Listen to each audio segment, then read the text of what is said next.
How to delete like on Facebook. Now let's say you want to unlike or to unreact to a post on your Facebook.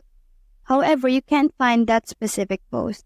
All you have to do in order for you to delete that like reaction on Facebook is to tap on your main menu right here and scroll down to the very end until you see Settings and Privacy. You just have to tap on that and click on Settings right here.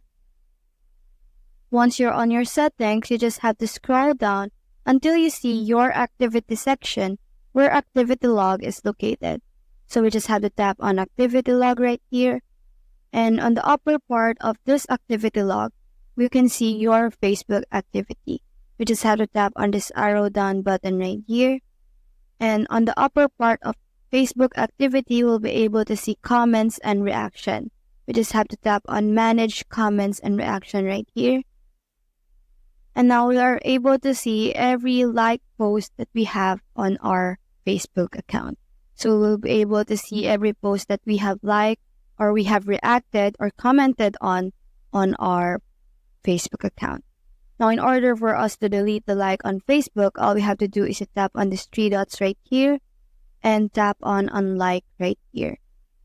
So that's how to delete like on Facebook. Hope we help.